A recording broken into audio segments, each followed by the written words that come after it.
Understanding how the transits can impact your life, can change your life, can give you the like add a little bit of something. It's like a universal flow gives you an opening and a key, and you have an opportunity to unlock something that may have been elusive for a very long time. Hi, I hope you're doing well.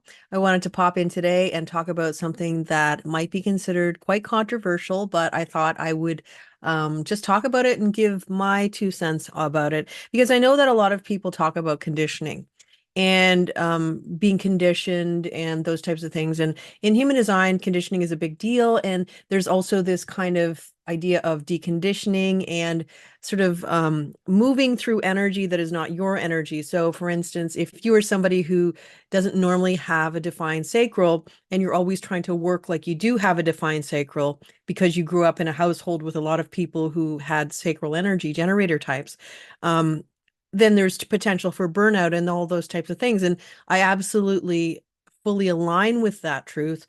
And I feel that, we all have to know who we are and how we best function and feel empowered by who we are and feel empowered by the gifts we have, because every single chart has gifts. So for instance, there's people who say, yeah, I only wish I had this chart because that chart has so much, I wish I had this gate. I wish when I first started human design, I used to think, oh, the gate 14, boy, that sounds like a really great gate to have. I wish I had that gate. And then I realized after a while that we come with all the things that we need, and it's perfect as it is. And when we learn to sort of work with the energy that we have, we can give our best to the world. We can be aligned with our trajectory and our flow, as I always talk about. But this isn't about the flow today. We're really talking about this sense of conditioning.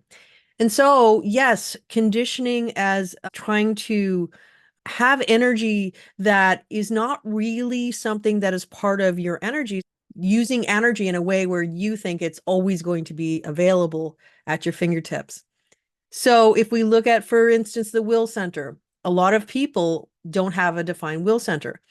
And so when it comes, it's easy to sort of get buzzed up on that willpower to be able to push through and do things. You can have a global aura where you have 3740, and that's going to be activated twice a year because we have the sun and earth and it's in opposition. So we all will get global willpower for about 12 to 13 days every year. So that is something that we will all have. And how we use that energy is truly up to us. And so we can go out and we can burn ourselves out, because the thing about willpower is that it is about work to rest. So in other words, you do a bunch of stuff and then you have to rest. But when you don't normally have this energy, you can just work your tail feathers off and not rest and say, well, I'm just going to, keep going, especially if it's a longer transit. You could potentially have global willpower for a lot longer. And we did, in fact, have a lot more global willpower with the gate 5120, the 5125 channel, which was in play a lot. So how we use the energy is really about the kind of conditioning that can be beneficial. So in other words, knowing that this energy is coming, knowing that these transits are going to interact with your chart, how can you use it to your advantage? Understanding that this is energy that has rules. Some have rules. If you have like the will center, 100%, you need to have the rules that are going to be part of the will center, especially the will center, because I feel like a lot of people got really burnt out, even myself included, just overdoing it. I had the Saturn in the gate 37 was activating my gate 40, and I had willpower for an extended period of time, and it ended up having an injury based on overdoing it. So it can happen. But having said that, to know that, okay, this is a time I have willpower. This is a time I can use it to my best advantage. Or if you are wanting to have sacral power, this is a time when I can use my sacral power to my best advantage. But always remembering that less is more. So maybe you have sacral energy and you don't usually have it in your body graph, and you just continue to go, and then suddenly you say, well, I'm starting to feel a little bit tired. Maybe, I should slow down or maybe take a rest or whatever. And then you say, no, I'm not going to do that. I'm just going to continue to push through. Well, then that's where we get to the conditioning that is becoming a problem, as opposed to a conditioning force where we can use it to our advantage. And these conditioning forces are can be they can be life-changing experiences. You get a channel that you don't normally have, and you have it for several months because it's Pluto's in the energy. For instance, Pluto's been in the gate 60 for a long time. If you have a hanging gate 3 and you have an undefined sacral center, that is conditioning your sacral center for a long time. But the key is using it to your advantage. And that is the biggest key with conditioning. So we have two types of conditioning. We have conditioning that comes when we're growing up and we don't really know about, how we're being conditioned by family, friends, those types of things. And yes, there might be energies that you need to work through and start to use to your best advantage so that you know that, okay, well, that's not my energy. I need to release part of this. And I'm okay with releasing this and understanding how this energy may be detrimental to my life.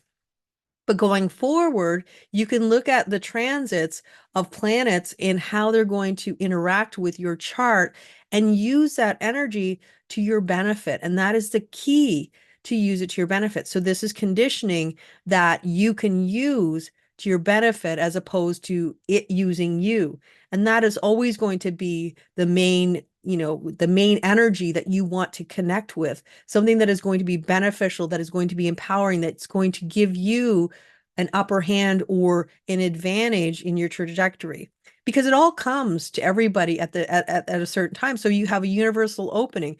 And what I have noticed, which I think is very interesting, is that a lot of people who have been successful in their life, they have a hanging gate, and then a hanging gate in a specific part that is important for their life trajectory, and whatever it is, if they're a writer, maybe they have a hanging gate 56 and they get the gate 11, or they have a gate 41, hanging gate 41, and then they get the gate 30. So suddenly they're able to write that novel that they've always wanted to write, and they have the energy to complete it, to keep going with it.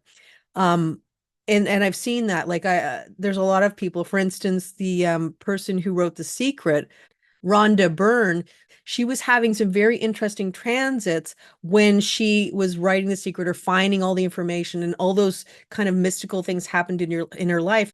I might do a whole video about her in the future, but having said that, she had some really interesting transits, and I believe it was related to something that's like a once in a lifetime, like Neptune, and certain things that have happened. It's like this global energy that is conducive to you advancing. So understanding that conditioning, that thing, can be that moment where suddenly your whole life is changing. Ra Uru said the nodes were the most impactful for our lives, and that's usually when they would bring some sort of a definition. So for instance, if you have a hanging gate 22, and the nodes are in the 12 and the 11 for an extended period of time, and you're open emotionally, then you would have the full 1222 channel for that particular 3 to 4 months, whatever it is. And how did that change your life?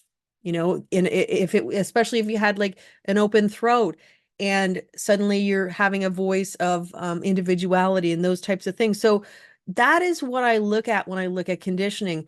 And, it's a different perspective.